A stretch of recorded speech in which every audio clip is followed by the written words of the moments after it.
अरे वो वाइट है। चलो ठीक है, आ जाओ। अब स्पीड और बढ़ गया है, पिछली बार से स्पीड और बढ़ा। और हाँ, ग्रेड तो खैर इनका ज़्यादा है ही है, 4th ग्रेड है, बॉल ही नहीं है भाई।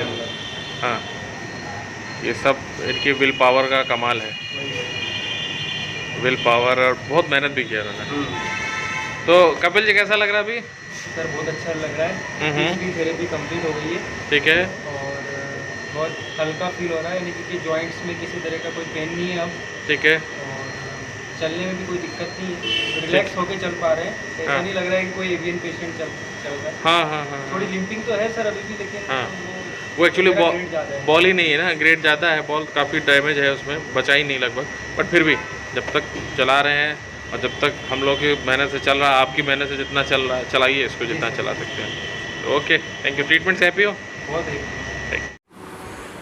Hello friends and welcome to all of you. Myself Dr. Vijay Prakash from Saubhag Ayurveda, Shardanagar, Kanpur, Senior Resident Doctor at Saubhag Ayurveda, Specialist in avian and spine and joint related problems. तो friends, avian की series में एक patient और है जो कि हमारे पास तीसरी सीटिंग के लिए आए थे। आपने इनके पुराने वीडियोस भी देखे होंगे। तो इनका नाम है कपिल गुप्ता जी। कपिल जी नमस्कार। अब 3 सीटिंग हो जाने के बाद आपका एक्सपीरियंस बहुत मायने रखता है, तो थोड़ा सा अपनी रोशनी डालिए, मतलब फ्रॉम द बिगनिंग पहले तो बताइए और कैसा एक्सपीरियंस रहा, सब कुछ बताइए। सभी को नमस्कार।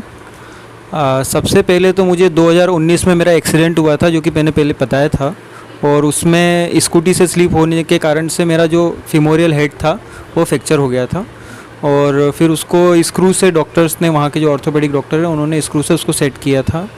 उसके बाद 2020 में मैं घर में कुछ काम कर रहा था तो मुझे एकदम सडन पेन शुरू हुआ, और फिर उन्होंने वही दवाई वगैरह थोड़ी बहुत दी और फिर उससे सब ठीक हो गया वापस। लेकिन 2021 में जब कोविड हुआ तो कोविड में स्टेरॉइड वगैरह भी लगे, तो वो शायद एवियन तो पहले से डेवलप हो गया था, लेकिन जब स्टेरॉइड लगे तो उसके कारण वो और ज़्यादा डैमेज हो गया।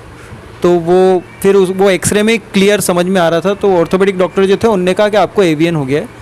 तो मैंने उनसे क्लियरेंस मांगा कि होता क्या है एवियन, पहले मुझे इसके बारे में एक्सप्लेन करिए। तो उन्होंने बताया कि ऐसा ऐसा होता है। तो फिर मैं थोड़ा सा सोच में पड़ गया, मैंने कहा कि ये तो बहुत लाइलाज बीमारी है एक तरीके से, इसका कोई इलाज नहीं है ना।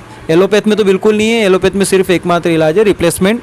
कुछ लोग कोर डिकम्प्रेशन भी कराते हैं, लेकिन कोर डिकम्प्रेशन तो टोटल फेलियर है ना। रिप्लेसमेंट में भी प्रॉब्लम्स बहुत सारी रहती हैं, मैंने देखा है कुछ पेशेंट्स को रिप्लेसमेंट के बाद भी उनको प्रॉब्लम्स आती हैं।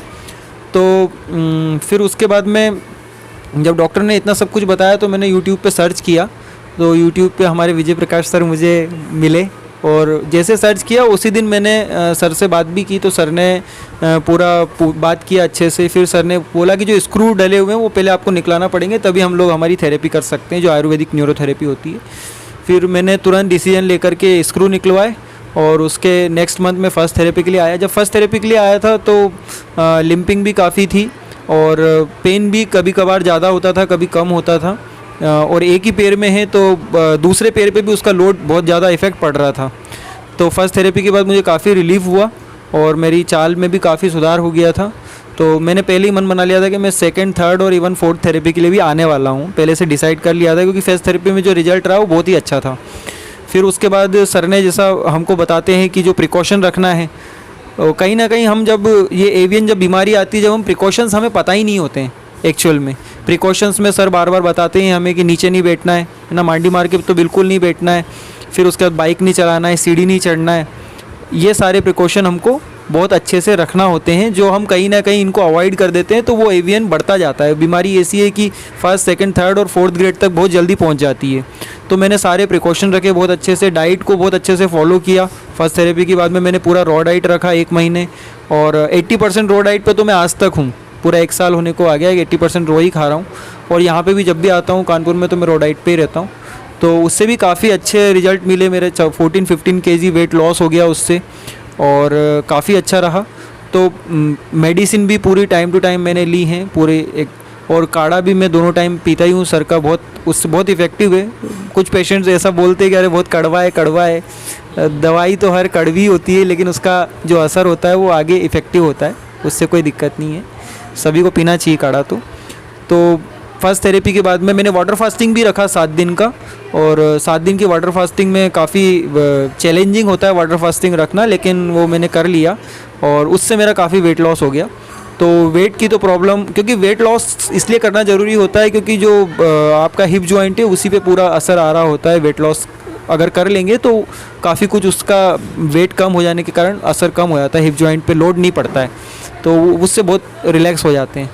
फिर सेकंड थेरेपी के लिए आया, जनवरी में आया था, तो सेकंड थेरेपी में भी मुझे काफ़ी पॉजिटिव रिस्पांस मिला। सर की टीम भी बहुत अच्छी है, सब लोग अच्छे से थेरेपी भी करते हैं, कोई प्रॉब्लम नहीं आती है, और सर हमसे पूरे टाइम अवेलेबल रहते हैं, मिलते रहते हैं। तो सेकंड थेरेपी में भी मुझे कुछ जो थोड़ा बहुत बचा कुचा चलने में कभी कभार ऐसा रहता था कि जैसे ज़्यादा चल लिए या कुछ ज़्यादा सीटिंग हो गई, जैसे मैं कार चलाता हूँ तो कार में काफ़ी लंबा भी चला लेता हूँ बहुत सी बार, तो उसमें भी क्या होता है जब कार से उतरते थे या थोड़ा एक हल्का पेन आ जाता था, तो वो सब भी सेकंड सीटिंग के बाद वो सब चला गया। अभी भी कभी कभी ऐसा होता है कि जैसे वो तो हर एवियन पेशेंट के साथ और वो होगा, और वो मुझे लगता है कि हमेशा होगा कि अगर आप ज़्यादा चल लिए तो चलने की भी एक लिमिट होती है, उसके बाद अगर अब पेन हो रहा है तो उसमें रुक जाना चाहिए, उसमें रेस्ट करना चाहिए, मसल्स को रिलैक्स करना बहुत ज़रूरी है। बहुत से लोग जैसे दोनों टाइम एक्सरसाइज करते हैं, बहुत अच्छा है, लेकिन एक्स्ट्रा कुछ भी एक्सरसाइज भी नहीं करना चाहिए मेरे हिसाब से, मैं ये मानता हूँ। सर ने जो 4 एक्सरसाइज बताई हैं वही काफ़ी हैं, क्योंकि उनको करने में लगभग 45 मिनट लगते हैं सुबह और 45 मिनट शाम को, तो इतना अगर आप कर लेंगे तो ही बहुत है। जब मैं तीसरी थेरेपी के लिए आया था, वैसे मुझे काफ़ी आराम पहले ही हो गया था। तीसरी थेरेपी मैं इसलिए भी कराने आया हूँ कि जो आराम हुआ है वो कंटिन्यू बना रहे। कभी कभी होता ये है कि मैंने देखा है बहुत सारे पेशेंट को मैं पहचानता हूँ जो सर के पास थेरेपी करा के गए हैं, बहुत सारे एक थेरेपी करा के गए, कुछ 1-2 मेरे रिलेटिव भी हैं वो एक थेरेपी करा के गए, उसके बाद वो नहीं आए हैं, है ना। उनको आज भी पेन हो रहा है, लेकिन मैं पेन फ्री लाइफ बिता रहा हूँ, इतना मैं कह सकता हूँ। और कहीं ना कहीं कुछ लोग अब रिप्लेसमेंट के बारे में सोचने लग जाते हैं, क्योंकि बहुत टाइम हो जाता है इस बीमारी से लड़ते लड़ते, तो लोग थक जाते हैं, है ना। लेकिन यही लाइफ है, थकना तो नहीं चाहिए इंसान को। तो रिप्लेसमेंट के बाद में भी चैलेंजेस तो आते ही हैं, कोई कितना ही बोले फिर भी चैलेंजेस रहते ही हैं। अगर रिप्लेसमेंट कराया, और मैं जैसे देखता रहता हूँ यूट्यूब पे सब कुछ अवेलेबल है, सारे डॉक्टर्स हैं, सब कुछ हैं, है ना। तो अगर आप, वो खुद भी बोलते हैं रिप्लेसमेंट के बाद में अगर आप नीचे गिर गए गलती से भी, तो आपका अगर वो डिसलोकेट हो गया तो वापस से वो रिप्लेसमेंट करना ही पड़ेगा, तो वो एक बहुत डेंजरस सिचुएशन हो जाती है। उससे अच्छा तो जो नेचुरल में जो काम चल रहा है उससे ही काम चला लें, है ना, क्योंकि ह्यूमन बॉडी भी एक तरीके से एक मशीन ही होती है ना। उसको हम जैसा रखना चाहें वैसा रख सकते हैं, हम मोटा होना चाहे मोटा हो सकते हैं, दुबला होना चाहे दुबला हो सकते हैं, जैसा भी है। शरीर को हीलिंग पावर हमारे माइंड से मिलती है और वो एक बहुत अच्छा काम करती है। तो मैं तो सारे एवियन पेशेंट को यही बोलूँगा कि जो मैं तीसरी थेरेपी के लिए आया हूँ, तो आप सबको भी आना चाहिए। पहली दूसरी थेरेपी में थक नहीं जाना चाहिए कि अरे कुछ हो नहीं रहा है, कुछ असर नहीं हो रहा है। सर की जो थेरेपी है उसके अलावा हमें भी बहुत मेहनत करनी होती है। अगर हम ये सोचते हैं कि नहीं बस हम थेरेपी करा के चले गए और अब हम बहुत अच्छे हो जाएंगे, तो उसका रिजल्ट उतना अच्छा नहीं मिलता है। जब तक हम रॉ डाइट नहीं करेंगे, वाटर फास्टिंग नहीं करेंगे, या फिर हम सारे प्रिकॉशन नहीं रखेंगे, मेडिसिन नहीं लेंगे, है ना, ये सब करना बहुत ज़रूरी है। मैंने हर एक चीज़ के लिए अलग अलग फील किया है कि हर चीज़ अपनी जगह पे बहुत इंपॉर्टेंस रखती है। और अब तीसरी थेरेपी भी आज पूरी कंप्लीट हो गई है, और मुझे काफ़ी अच्छा लग रहा है, बहुत एकदम हल्का फील हो रहा है। और मैं तो यही कहना चाहूँगा सर से कि मैं चौथी थेरेपी के लिए भी आऊँगा। अब चौथी थेरेपी के लिए नेक्स्ट ईयर आना है, और यहाँ पर जितना अच्छा सौभाग्य आयुर्वेद का एक हमें एक परिवार की तरह लगता है, लगता ही नहीं है कि हम कहीं दूसरी जगह आए हैं, है ना। और 7 दिन ऐसे निकल गए कि पता ही नहीं चला सर, बिल्कुल। और बहुत अच्छा लगा, और बहुत यानी कि ऐसा लग नहीं रहा है कि जो मैं 1 साल पहले मेरी कंडीशन थी और तब में और अब में आज ज़मीन आसमान का अंतर है। और अभी मैं रिप्लेसमेंट के बारे में तो सोचता नहीं हूँ। वैसे जब फर्स्ट टाइम जब आया था, सर ने मेरा एक्सरे देखा था, तो एक्सरे में वो सबका फीमर हेड तो दिखता रहता है, लेकिन मेरा आधा फीमर हेड नहीं दिख रहा है। एक्सरे में समझ में आ जाता है कि वो फीमर हेड है ही नहीं। तो सर ने मुझे बोला था कि कम से कम 10 साल तो चला लो, 10 साल के बाद रिप्लेसमेंट कराना। तो 10 साल तो मेरा टारगेट है ही सी। जब सर ने बोला है वो टारगेट, तो मैं मान के चल रहा हूँ कि मैं 10 साल तो इसको चला ही लूँगा। और बहुत अच्छा लगा sir, thank you. Om Shanti. Om Shanti, Om Shanti. तो बहुत बहुत धन्यवाद आपका कपिल जी। और इनका रिव्यू बहुत इंपॉर्टेंट है। इनका एक्सरे भी मैं डालूंगा, आप देखिएगा। इनका फीमर हेड का शेप काफ़ी ख़राब है, बट स्टिल नाउ ये चलते हैं, और मुझे उम्मीद है कि ये 10 साल के और आगे लेके जाएंगे। बट बहुत ज़्यादा बढ़ के बात करने से अच्छा है कि हम इनको 10 साल तक लेके जाएं, और उसके बाद भी और आगे ले जाएं, तब हम मानेंगे कि हाँ आप सक्सेसफुल हो गया हमारा ट्रीटमेंट। तो कपिल जी बहुत बहुत धन्यवाद आपका वंस अगेन। कुछ चीज़ें और मैं बताना चाहूँगा कि जैसे हम जब एवियन होता है एक्चुअल में, तो ज़्यादातर जो यंग यूथ है उन्हीं में ज़्यादातर हो रहा है ये। तो उसमें होता क्या है, बहुत सौ को कोविड के कारण हो रहा है, बहुत सौ को एक्सीडेंट के कारण हो रहा है। जिस भी सिचुएशन में ये चीज़ हो रही है, सामने आती है। मेरा आप सभी से कहना है कि अगर आपको हिप जॉइंट में कहीं पे भी पेन है, आप ऑर्थोपेडिक डॉक्टर को दिखाइए, बहुत एक अच्छी चीज़ है। लेकिन साथ साथ क्या होता है, ऑर्थोपेडिक डॉक्टर को दिखाने के बाद यदि आप सेटिस्फाइड नहीं होते हैं तो आप उनसे एमआरआई के लिए बोलिए, क्योंकि एमआरआई कराने में यदि पेशेंट बहुत देर कर देते हैं तो उससे होता ये है कि उसकी ग्रेड बढ़ जाती है। अगर फर्स्ट और सेकंड ग्रेड का एवीएन है तो वो ख़त्म भी किया जा सकता है पूरी तरीके से, और एक नॉर्मल लाइफ, यानी आपको कभी रिप्लेसमेंट की ज़रूरत नहीं पड़ेगी।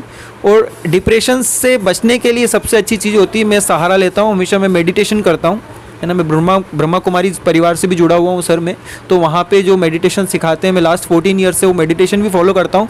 तो इस बीमारी से मुझे तो खैर उतना मेंटल नुकसान तो कुछ भी नहीं हुआ है, जो हेल्थ का नुकसान हुआ है वो तो खैर कवर अप करना ही है। तो इसीलिए मेडिटेशन करना भी एक मेडिटेशन भी एक तरीके की मेडिसिन का ही काम करता है। वो आपको डिप्रेशन से ओवरकम करेगा, तभी आपकी बॉडी में हीलिंग पावर जनरेट होता है। तो आप सब लोगों को मेडिटेशन भी ट्राई करना चाहिए, और साथ साथ जितने भी डॉक्टर्स जितने भी प्रिकॉशंस आपको दे रहे हैं उनको आपको फॉलो ज़रूर करना चाहिए। Thank you. थैंक यू, बहुत बहुत धन्यवाद आपका। तो आप सभी लोग इनके विचारों से आई थिंक सहमत होंगे, और अब मेरे ख्याल से आपके लिए बहुत हेल्पफुल रहा होगा इनके विचार और इनका ये वीडियो। तो ठीक है फ्रेंड्स, हमारे चैनल को जरूर लाइक कीजिए, शेयर कीजिए और सब्सक्राइब जरूर कर लीजिए, सो दैट की लेटेस्ट इन्फॉर्मेशन एंड नोटिफिकेशन आप लोग को मिलता रहे। Till then bye bye, thank you.